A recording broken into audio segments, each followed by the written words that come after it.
नमस्कार। आज के इस खास विश्लेषण में हम सीधे बात करेंगे खेती को आसान और मुनाफेदार बनाने वाले एक बेहद अहम विषय पर, स्प्रिंकलर सिंचाई सब्सिडी योजना के आधिकारिक दिशा निर्देश। अक्सर सरकारी कागजात थोड़े मुश्किल लगते हैं, है ना? लेकिन आज हम इन्हें बिल्कुल आसान भाषा में डिकोड करेंगे ताकि इसका पूरा फायदा उठाया जा सके। तो चलिए जल्दी से देख लेते हैं कि आज की चर्चा में क्या क्या शामिल है। हम बात करेंगे स्प्रिंकलर के फायदों की, किसे कितनी सब्सिडी मिलेगी, कौन से कागजात चाहिए, आवेदन कैसे करना है और अंत में सत्यापन और भुगतान की पूरी प्रक्रिया क्या है। तो सबसे पहले बात करते हैं इसके सबसे अहम पहलू की। आखिर स्प्रिंकलर सिंचाई के फायदे क्या हैं?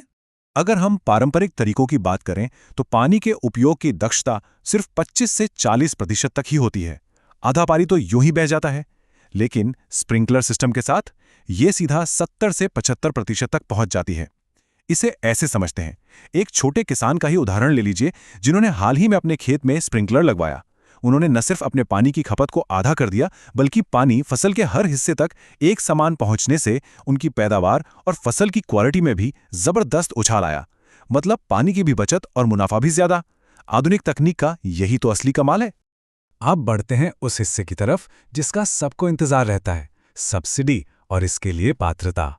यहां सब्सिडी के आंकड़े वाकई ध्यान खींचने वाले हैं। सामान्य किसानों को सिस्टम की लागत पर 70% तक का अनुदान मिलता है।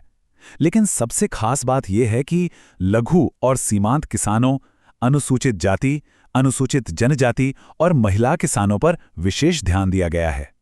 इन श्रेणियों के लिए यह सब्सिडी पूरे 75% है। जी हां, 75%। इसका सीधा सा मतलब है कि छोटे किसानों को अब सिंचाई के आधुनिकीकरण के लिए किसी बड़े आर्थिक बोझ की चिंता नहीं करनी पड़ेगी। लेकिन हाँ, योजना का लाभ सही लोगों तक पहुंचे, इसके लिए कुछ सीमाएं भी हैं। नियमों के मुताबिक ये सब्सिडी अधिकतम 5 हेक्टेयर जमीन तक के लिए ही दी जाती है। ये सीमा इसलिए तय की गई है ताकि योजना का मुख्य फोकस बड़े कृषि फार्मों पर नहीं, बल्कि हमारे छोटे और मध्यम किसानों पर रहे। तो फिर न्यूनतम पात्रता क्या है? आवेदन के लिए किसान के पास कम से कम 0.2 हेक्टेयर सिंचित कृषि भूमि का होना अनिवार्य है। अगर जमीन इससे कम है या वहां सिंचाई की कोई सुविधा नहीं है तो इस विशिष्ट सब्सिडी का लाभ नहीं मिलेगा। ये एक बेसिक क्राइटेरिया है जिसे पूरा करना ही होता है। चलिए अब बात करते हैं कि फॉर्म भरने से पहले तैयारी क्या करनी है, यानी जरूरी दस्तावेजों की चेकलिस्ट। सरकारी कामों में कुछ शब्द अक्सर सुनने को मिलते हैं जो थोड़े डरावने लग सकते हैं। ऐसा ही एक शब्द है जमाबंदी। आसान भाषा में समझें तो जमाबंदी जमीन का आधिकारिक रिकॉर्ड है जो साबित करता है कि जमीन का असली मालिक कौन है।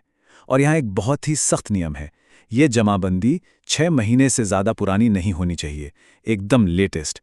सरकार ये पक्का करना चाहती है कि मालिकाना हक की जानकारी बिल्कुल ताज़ा हो। एक और शब्द जो बार बार आएगा वो है ई मित्र। अगर घर पर कंप्यूटर या इंटरनेट नहीं है तो कोई चिंता की बात नहीं। ई मित्र आसपास मौजूद वो स्थानीय नागरिक सेवा केंद्र हैं जहां जाकर कोई भी आसानी से अपना ऑनलाइन फॉर्म भरवा सकता है। ये तकनीक को आम लोगों तक पहुंचाने का एक बेहतरीन तरीका है। तो फॉर्म भरने जाने से पहले ये 4 दस्तावेज तैयार रखना जरूरी है। पहला, पहचान के लिए आधार या जनाधार कार्ड। दूसरा, वही 6 महीने के अंदर वाली ताज़ा जमाबंदी। तीसरा, सिंचाई स्रोत का प्रमाण, यानी एक सबूत कि खेत में पानी का सोर्स मौजूद है। और चौथा, आपूर्तिकर्ता का कोटेशन, मतलब जिस भी कंपनी से स्प्रिंकलर खरीदा जा रहा है उसका एक अनुमानित बिल। अब आते हैं असल काम पर, यानी आवेदन करने का तरीका। ये पूरी प्रक्रिया बहुत ही साफ सुथरी और 3 आसान स्टेप्स में है। स्टेप 1, सारे बताए गए दस्तावेजों को एक जगह इकट्ठा करना। स्टेप 2, किसी नज़दीकी ई मित्र केंद्र पर जाना या अपने कंप्यूटर का उपयोग करना। और स्टेप 3, आवेदन सीधे राज किसान साथी पोर्टल पर ऑनलाइन सबमिट करना। ध्यान रहे, आवेदन सिर्फ और सिर्फ इसी पोर्टल से स्वीकार किए जाएंगे, किसी और तरीके से नहीं। अब इस पॉलिसी की एक बहुत ही शानदार बात बताते हैं। अक्सर लोगों को लगता है कि सरकारी योजना है तो सामान भी सरकार की बताई किसी एक ही जगह से लेना पड़ेगा। लेकिन नहीं, यहां दिशा निर्देश एकदम स्पष्ट हैं। किसानों को अपना स्प्रिंकलर सप्लायर चुनने की पूरी आज़ादी है। बाजार में जो भी विकल्प उपलब्ध हैं, अपनी पसंद और भरोसे के हिसाब से चुनाव किया जा सकता है। पर एक मिनट, इस आज़ादी के साथ एक बहुत ही ज़रूरी शर्त भी जुड़ी है। आधिकारिक दस्तावेजों के अनुसार सप्लायर भले ही कोई भी हो, लेकिन वो कृषि विभाग द्वारा पंजीकृत निर्माता यानी एक रजिस्टर्ड मैन्युफैक्चरर ही होना चाहिए। अगर किसी गैर पंजीकृत जगह से उपकरण खरीद लिया गया तो सब्सिडी का क्लेम खारिज हो सकता है, इसलिए ये पहले ही चेक कर लेना चाहिए। अब बात करते हैं आखिरी और सबसे संतोषजनक हिस्से की, वेरिफिकेशन और पेमेंट।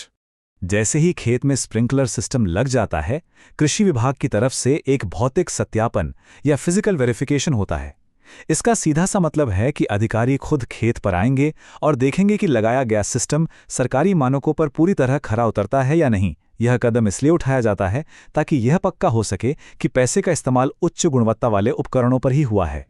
और जैसे ही ये वेरिफिकेशन सफलतापूर्वक पूरा होता है, आती है पेमेंट की बारी। और सबसे अच्छी बात क्या है, वो 70 या 75% सब्सिडी की पूरी रकम सीधे किसान के बैंक खाते में ट्रांसफर कर दी जाती है। बीच में कोई बिचौलिया नहीं होता, जो इसे एक एकदम सीधा और पारदर्शी तरीका बनाता है। बस एक आखिरी और बेहद जरूरी बात, समय सीमा को समझना महत्वपूर्ण है। ये सारे दिशा निर्देश और सब्सिडी का बजट केवल चालू वित्तीय वर्ष यानी करंट फाइनेंशियल ईयर के लिए ही मान्य है। मतलब अगर इस योजना का फायदा उठाना है तो इसी वित्तीय वर्ष के खत्म होने से पहले आवेदन प्रक्रिया पूरी करनी होगी। तो आज की इस चर्चा से क्या निष्कर्ष निकलता है, जरा सोचिए। पानी बचाने वाली ऐसी बेहतरीन तकनीक जिस पर 75% तक की भारी सब्सिडी मिल रही हो, और वो भी सीधे बैंक खाते में। क्या अब खेती को आधुनिक और मुनाफेदार बनाने का इससे बेहतर समय हो सकता है? संसाधनों की बचत की दिशा में उठाया गया ये कदम भविष्य को पूरी तरह सुरक्षित कर सकता है। इस पूरी जानकारी को हमारे साथ समझने के लिए बहुत बहुत धन्यवाद।